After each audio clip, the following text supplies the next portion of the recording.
ये कोराई आमर थाना 150 वर्ष तलर ठाकुर थिले मंदिर हबारे मंदिर भांगीगला आय साहब कही दया करी मंदिर कराला ब्रह्मा विष्णु महेश्वर विग्रह मूर्ति आसी रत्न सिंहासन प्रवेश करेंगे 5 तारीख दिन आमर सारा प्रतिष्ठा सहित एवं मंदिर प्रतिष्ठा राम भ्रमण एवं स्नान मार्जन न्यास ठाकुर 5 तारीख दिन विजय करेंगे एति अनुरोध माँ भौणी मैंने भक्त मैंने आसी मंडप पहुँची प्रभु को दर्शन कर दुख जनइबे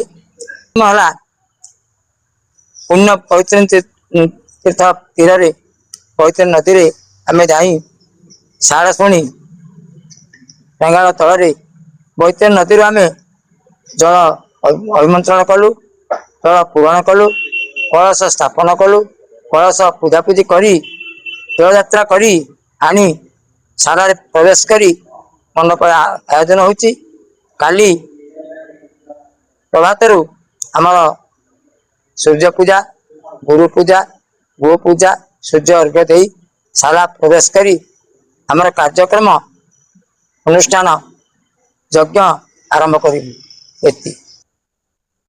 मो ना विष्णुचंद्र उपाध्याय घर धनपुर जाजपुर कोरई थानार मुख्य पुरोधा वीरकेश्वर नंद बटिरा शासन तांको माध्यम रे यज्ञ प्रतिष्ठा विग्रह प्रतिष्ठा मंदिर प्रतिष्ठा कार्यक्रम अनुष्ठित होइछि। आज 3 तारीख ठारू 6 तारीख पर्यंत विग्रह प्रतिष्ठा कार्यक्रम चालू रहिबो। 6 तारीख दिन पूर्णाहुति। आज 3 तारीख दिन शुभ मुहूर्त रे शुभ समय रे बा शुभ सकाळे आमे प्रथमे पंचगव्य एवं प्रायश्चित ता सहित दुर्गा माधव पूजा एवं अंकुरारोपण अधिवास कार्यक्रम सुचारू रूपे समापन होइछि एवं तत्सहित प्रभुंकर कलशा आदिवास निमंत्रण होइछन्ति बैतरणी नदी रे एवं वर्तमान पई मंडल कार्यक्रम चालू रहिछि। तत्सहित आसंता काली सूर्य पूजा गो पूजा यज्ञ आरंभ अनुष्ठित है। ओम त्रिनाथ देवदेवेश भक्ताभीष्ट फलप्रदम ब्रह्मा विष्णु महेश्वरम स्वरूप रूढ़मूर्तिमं त्रिनाथाय नमो नमः।